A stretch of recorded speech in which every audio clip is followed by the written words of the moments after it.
नमस्कार साथियों, मैं कुलदीप कुमावत स्वागत करता हूं आपका अपने ही YouTube चैनल के स्टडी सेंटर पर। दोस्तों, आज मैं आपके सामने उपस्थित हुआ हूं जयशंकर प्रसाद कृत धुरु स्वामिनी नाटक को लेकर। दोस्तों, जैसा कि आपको विदित है, यह नाटक एनटीए नेट की जो परीक्षा आयोजित की जाती है उसके पाठ्यक्रम में सम्मिलित है। तो दोस्तों, यह नाटक परीक्षा की दृष्टि से अत्यधिक महत्वपूर्ण है। इसके अलावा स्नातक और स्नातकोत्तर का जो पाठ्यक्रम है उस पाठ्यक्रम में भी कई विश्वविद्यालय में यह नाटक जोड़ा गया है।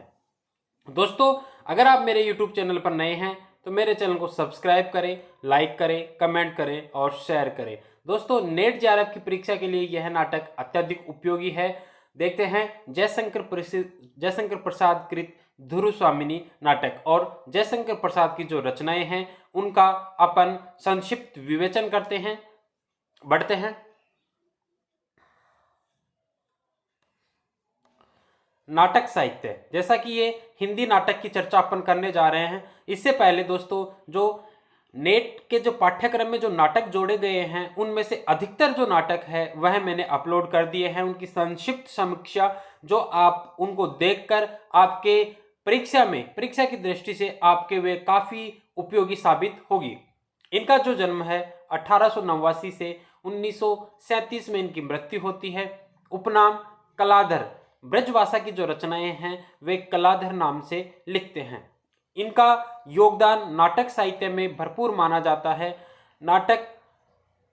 सबसे पहले नाटक की बात करें तो पहला नाटक है इनका सज्जन, जो 1911 ईस्वी में लिखा गया। कल्याणी परिणय 1912 ईस्वी में। दोस्तों, अगर प्रश्न पूछा जाए कि नागरी प्रचारिणी सभा से प्रकाशित नाटक कौन सा है तो वह कौन सा है? कल्याणी परिणय। प्रायश्चित 1913 ईस्वी में। करुणालय 1913 ईस्वी में। राजश्री 1915 ईस्वी में। विशाख 1921 ईस्वी में। अजातशत्रु कामना 1923 ईस्वी में लिखा गया, जिसका प्रकाशन 1927 ईस्वी में हुआ। जन्मेजय का नागयज्ञ 1926 ईस्वी में। स्कंदगुप्त 1928 ईस्वी में। एक घूट 1929 ईस्वी में, जिसे एकांकी भी माना जाता है। कुछ विद्वान इसे प्रथम एकांकी भी मानते हैं। चंद्रगुप्त 1931 ईस्वी में। धुरु स्वामिनी 1933 ईस्वी में। और अग्निमित्र जो इनका अपूर्ण नाटक है। दोस्तों, इनमें से कुछ ऐतिहासिक नाटक है जिनमें राजश्री, अजातशत्रु, स्कंदगुप्त, चंद्रगुप्त और धुरु स्वामिनी, ये 5 जो नाटक है वह ऐतिहासिक नाटक है, इतिहास के विषय पर आधारित है। तो परीक्षा में पूछा जा सकता है कि निम्न में से कौन सा नाटक ऐतिहासिक है। देखते हैं। काव्य की चर्चा करें तो खंड काव्य की बात करें तो खंड काव्य में प्रेमपथिक 1914 ईस्वी में और महाराणा का महत्व 1914 ईस्वी में लिखा गया। महाकाव्य की बात करें तो कामायनी 1935 ईस्वी में। कामायनी जो छायावाद की एक उपनिषद कही जाती है, महत्वपूर्ण महाकाव्य है, रचना है, जिससे प्रश्न अक्सर पूछे जाते हैं। इससे संबंधित भी जो अपने पाठ्यक्रम में जो सर्ग जुड़े हुए हैं वह भी मैं जल्द ही आपके सामने लेकर हाजिर होऊंगा। मुक्तक काव्य की बात करें तो चित्राधार 1918 ईस्वी में। कानन कुसुम 1913 ईस्वी में। गीति काव्य झरना, गीति काव्य में झरना, आंसू, लहर, ये तीनों गीति काव्य के अंतर्गत आते हैं। कहानी संग्रह की बात करें तो छाया, प्रतिध्वनि, आकाशदीप, आंधी और इंद्रजाल। इनकी पहली जो कहानी है वह ग्राम है। और इनके उपन्यासों की चर्चा करें तो उपन्यास है कंकाल, तितली और इरावती। निबंध काव्य कला और अन्य निबंध। चंपू काव्य की बात करें तो चंपू काव्य के अंतर्गत उर्वशी। चंपू काव्य मतलब गद्य पद्य मिश्रित रचना। और वभ्रु वाहन जो 1907 में लिखी गई। माखनलाल चतुर्वेदी ने जयशंकर प्रसाद के बारे में कहा है कि कविता प्रसाद का प्यार है, उनका गद्य है, उनका कर्तव्य। क्योंकि दोस्तों, जयशंकर प्रसाद ने गद्य और पद्य दोनों में अपनी लेखनी चलाई है और दोनों ही इतने प्रसिद्ध हुए हैं कि हिंदी साहित्य के अंतर्गत बहुत ही गिने जाते हैं। धुरु स्वामिनी की अपन चर्चा करने जा रहे हैं तो धुरु स्वामिनी एक कालजयी रचना है। इतिहास की दृष्टि से हो, चाहे वह कल्पना की दृष्टि से हो या नारी समस्या को आधार लेकर लिखी गई रचना की दृष्टि से हो, यह रचना आज भी काफी प्रासंगिक है। रचना काल 1933 ईस्वी में ऐतिहासिक नाटक है, लेकिन दोस्तों ऐतिहासिकता के साथ साथ इसमें काल्पनिकता का पुट भी है, काल्पनिकता का सुंदर समावेश इसके अंतर्गत किया गया है। नाटक की कथा वस्तु गुप्त वंश के यशस्वी सम्राट समुद्रगुप्त के पुत्र चंद्रगुप्त के काल से ली गई है। ध्रुवस्वामिनी नाटक में नायिका ध्रुवस्वामिनी का पुनर्विवाह तथा चंद्रगुप्त द्वारा सकराज के शिविर में जाकर उसका वध करना, इन दो ऐतिहासिक घटनाओं को नाटक का विषय बनाया गया है। कि ऐतिहासिक घटना कौन सी है? एक तो ध्रुवस्वामिनी का चंद्रगुप्त से विवाह और सकराज के शिविर में जाकर चंद्रगुप्त द्वारा सकराज को मारना, ये दो ऐतिहासिक घटनाएं हैं जिनसे अब यह सिद्ध होता है कि ध्रुवस्वामिनी एक ऐतिहासिक रचना है। अब आगे बढ़ने से पहले अपन पात्र योजना की बात करें तो चंद्रगुप्त इस नाटक का नायक है, समुद्रगुप्त का छोटा पुत्र है, रामगुप्त का भाई है नायक और योग्य उत्तराधिकारी। रामगुप्त का छोटा भाई है लेकिन योग्य उत्तराधिकारी है, रामगुप्त उत्तराधिकारी नहीं है क्योंकि वह कायर है, वीर है, साहसी है। ये चंद्रगुप्त आत्मसम्मानी, ध्रुवस्वामिनी का प्रेमी, लेकिन ग्रह कलह के कारण राज सिंहासन और ध्रुवस्वामिनी का त्याग कर देता है। रामगुप्त की चर्चा करें तो रामगुप्त अयोग्य शासक है, स्वार्थी है, कायर है, क्लीव, विलासी, शिखर स्वामी के हाथों की कठपुतली मात्र। शिखर स्वामी उस गुप्त वंश का एक मंत्री है जिसे अमात्य भी कहा गया है। और ध्रुवस्वामिनी का पति रामगुप्त सकराज से युद्ध करने की बजाय ध्रुवस्वामिनी को सौंपना चाहता है। ध्रुवस्वामिनी नाटक की नायिका, रामगुप्त की पत्नी तथा चंद्रगुप्त की प्रेमिका, साहसी, वीर, आत्मसम्मानी। गुप्तकुल में विवाह न होकर पिता द्वारा उसकी डोली गुप्तकुल को सौंप दी जाती है। दोस्तों, जो राजा दिग्विजय करने के लिए निकलता है तो जो उसके अन्य जो शासक होते हैं, आसपास के जो शासक होते हैं, उसको अधीनता स्वीकार करने के लिए अपनी पुत्री को भेंट स्वरूप देना होता था। उसी की तरह ध्रुवस्वामिनी को भी गुप्त वंश को डोली उसकी दे दी गई थी। और वह जो युवराज बनने वाला था चंद्रगुप्त, वह न बनकर अचानक से षड्यंत्र रचा जाता है समुद्रगुप्त की मृत्यु के पश्चात और रामगुप्त को शासक बना दिया जाता है। यह युवराज चंद्रगुप्त की पत्नी बनने वाली थी, लेकिन सत्ता पलटने से रामगुप्त शासक बनकर ध्रुवस्वामिनी को पत्नी बनाता है। अनमेल विवाह का शिकार, पुरुष के अत्याचार, अन्याय का विरोध करने वाली। दोस्तों, इसकी जो कहानी है वो कुछ इस तरह है कि ध्रुवस्वामिनी जो आत्मसम्मानी है, साहसी है, वीर है, वह गुप्त वंश को दी जाती है क्योंकि समुद्रगुप्त एक दिग्विजयी शासक था। तो ध्रुवस्वामिनी का जो पिता है वह अपनी पुत्री को वधू बनाने के लिए गुप्त वंश में देता है।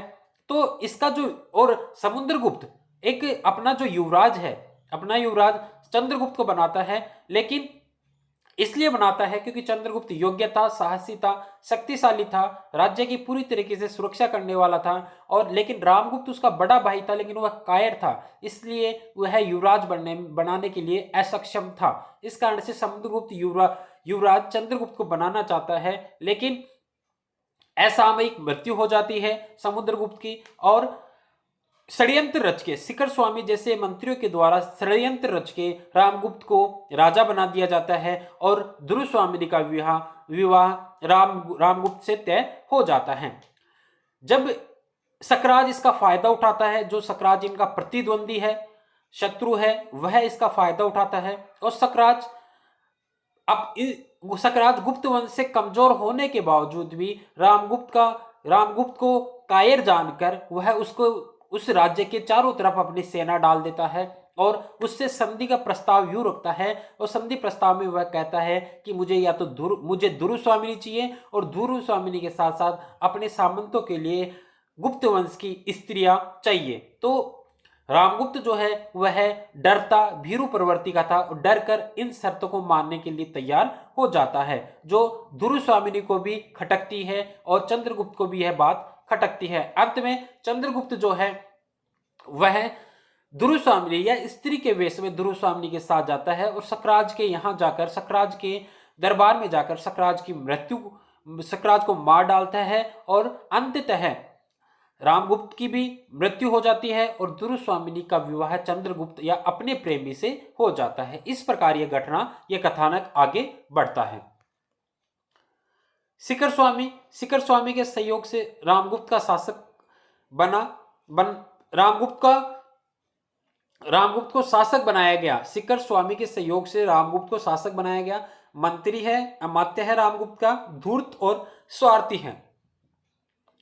सकराज कोमा का प्रेमी, कोमा जो सकराज को सही दिशा निर्देश देती है, कर्तव्यनिष्ठ है, सकराज को समझाने का प्रयास करती है, लेकिन सकराज मानता नहीं है और वह दुर्वासामिनी को हड़पना चाहता है। दुर्वासामिनी के प्रति आकृष्ट प्रतिद्वंदी शासक रामगुप्त को कायर समझकर उसके सैन्य शिविर को घेरना तथा मनचाही शर्तों को मानने के लिए विवश करना, यह इनके कारण रामगुप्त विवश हो जाता है और रामगुप्त दुर्वासामिनी को सकराज को देने के लिए तैयार हो जाता है। चंद्रगुप्त द्वारा इसकी मृत्यु कर दी जाती है। कोमा एक काल्पनिक पात्र है, सकराज की प्रेमिका। दोस्तों मैंने पहले बताया कि इसमें ऐतिहासिकता का और कल्पना दोनों का समावेश बहुत ही सुंदर ढंग से हुआ है। तो यह काल्पनिक पात्र है, सकराज की प्रेमिका है और मिहिर देव की पुत्री है। मंदाकिनी यह भी काल्पनिक पात्र है, परीक्षा में पूछा जा सकता है। दोस्तों रामगुप्त एवं चंद्रगुप्त की बहन है, न्यायप्रिय, कर्तव्यनिष्ठ, निर्भीक, विवेकशील, कल्याण भावना तथा शोषण के विरुद्ध विरोध करना, यह रामगुप्त का यह काफी विरोध करती है। मिहिर देव कोमा के पिता, सकराज के गुरु और कुशल राजनीतिज्ञ। पुरोहित, एक इसमें पुरोहित नाम का पात्र है, निर्भीक पात्र है। अन्य पात्रों की बात करें, हिंजड़े, बोने, कुबड़े, खिंगल और खड़गधारिणी। खिंगल जो है वह सकराज का मंत्री है और हिंजड़े, बोने और कुबड़े यह इसमें हास्य रस उत्पन्न करने का कार्य करते हैं। 3 अंकों का यह नाटक, इसमें जिसमें प्रत्येक अंक में एक एक दृश्य है। कहने का आशय दृश्य भी 3 है और अंक भी 3 ही है। गुप्त शासक चंद्रगुप्त के 2 पुत्र थे, अनुज चंद्रगुप्त तथा अग्रज रामगुप्त।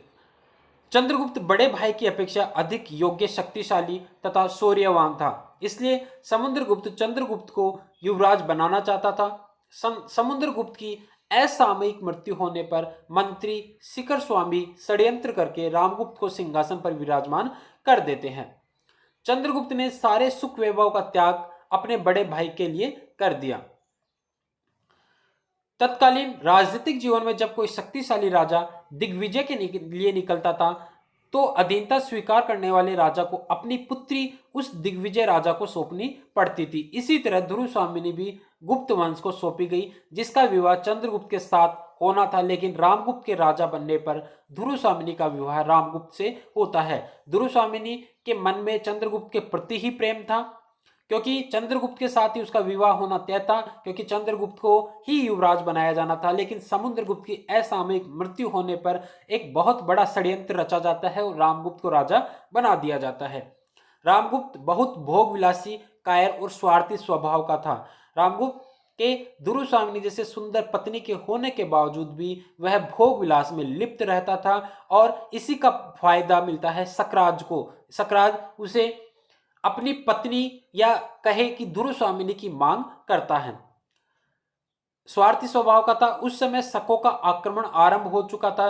भोग विलास में लिप्त तथा डरपोक प्रवृत्ति का होने के कारण वह संधि समझौता कर युद्ध न करना चाहता था और संधि में सकराज ने दुर्वासामिनी तथा सामंतों के लिए स्त्रियों की मांग की थी।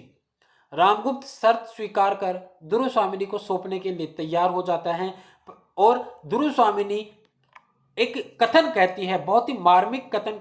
दुर्वासामिनी और रामगुप्त के बीच में बहुत ही मार्मिक बातें होती है। तो वहां रामगुप्त क्या कहता है कि तुम उपहार में दी जाने वाली वस्तु हो, आज मैं तुम्हें किसी दूसरे को देना चाहता हूं, इसमें तुम्हें आपत्ति क्यों है? कि मैं राष्ट्र की रक्षा के लिए अगर मैं तुम्हें उपहार में दे दूं तो तुम्हें इस चीज में आपत्ति क्यों है? जबकि रामगुप्त कायर प्रवृत्ति का था, इस कारण से युद्ध न करके वह दुर्वासामिनी को देने में ही अपनी कुशलता मानता है। रामगुप्त के व्यवहार से दुर्वासामिनी की स्थिति पशु से भी बुरी हो जाती है।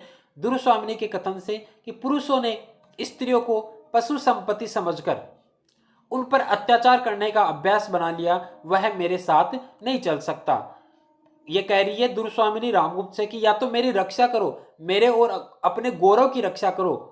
क्या गुप्त सम्राट अपनी पत्नी को शत्रु के उपहार में देंगे? मैं उपहार में देने की कोई वस्तु शीतल मणि नहीं हूं।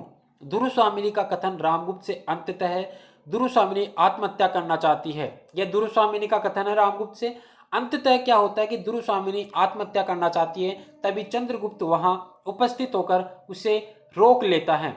चंद्रगुप्त दुर्स्वामिनी के साथ स्त्री वेश में शक दुर्ग में प्रवेश कर सकराज को मौत के घाट उतार देता है और चंद्रगुप्त का दुर्स्वामिनी से विवाह हो जाता है। दुर्स्वामिनी की अस्मिता को ध्यान में रखते हुए सामान्य वर्ग ने रामगुप्त का विरोध किया और रामगुप्त की हत्या कर दी। दुर्स्वामिनी नाटक में लेखक द्वारा नारी समस्या को भी विषय बनाया गया है। नाटक के माध्यम से स्त्री चेतना, स्त्री मुक्ति का महत्वपूर्ण संदेश दिया गया है। ऐतिहासिक नाटक होने के साथ ही इसमें नारी जीवन से जुड़ी हुई वर्तमान समस्याएं भी चित्रित हुई हैं। नारी समस्या यह है कि दुर्स्वामिनी को एक केवल मात्र भोग की वस्तु मानना, एक उसके सम्मान की रक्षा न करना, यह नारी जीवन की समस्याएं हैं जो वर्तमान में भी नारी जीवन पर आधारित है। वर्तमान में भी यह समस्याएं प्रासंगिक हैं। लेखक ने दुर्स्वामिनी के माध्यम से संदेश दिया है कि नारी पुरुष के अत्याचार से मुक्त हो, वह पशु नहीं है।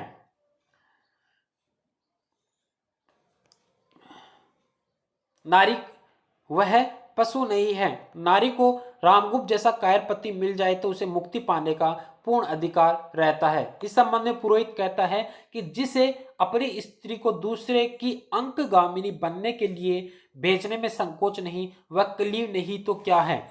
मैं स्पष्ट कहता हूं कि धर्मशास्त्र रामगुप्त से दुर्स्वामिनी के मोक्ष की आज्ञा देता है। पुरोहित कहता है कि ऐसे पति से अच्छा है कि वह उनसे मुक्त हो जाए। इस प्रकार नारी मुक्ति की शिक्षा भी दी जाती है।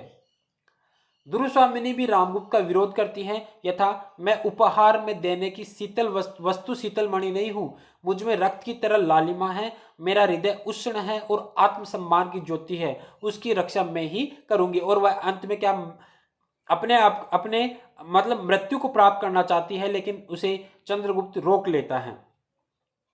नायिका प्रधान इस नाटक में काल्पनिक पात्रा मंदाकिनी के माध्यम से राष्ट्रीय स्वर भी मुखरित हुआ है। मंदाकिनी का मानना है कि राष्ट्र की इस रक्षा के लिए प्रत्येक राष्ट्रवादी को संघर्ष करना चाहिए। वह कहती है जो राजा अपने राष्ट्र की रक्षा करने में असमर्थ है, उस राजा की रक्षा नहीं की जानी चाहिए। कि जो राजा अपने राष्ट्र की रक्षा नहीं कर सकता, उस राजा की भी रक्षा नहीं की जानी चाहिए। रंगमंच की दृष्टि से दुर्स्वामिनी एक सफल नाटक है। दोस्तों, प्रसाद के नाटकों पर आरोप यह लगाया गया था कि उनके जो नाटक है वह पठनीय अधिक है, मंचनीय कम। लेकिन दुर्स्वामिनी नाटक कृति को अभिनय के अनुकूल लिखा गया है। मतलब जो आलोचक यह आलोचना करते थे कि प्रसाद के जो नाटक है वह मंच की दृष्टि से इतने महत्वपूर्ण नहीं है या मंच की दृष्टि से वह कमजोर है, तो दुर्स्वामिनी नाटक की रचना करके उनकी इस भ्रांति को भी दूर किया जयशंकर प्रसाद ने।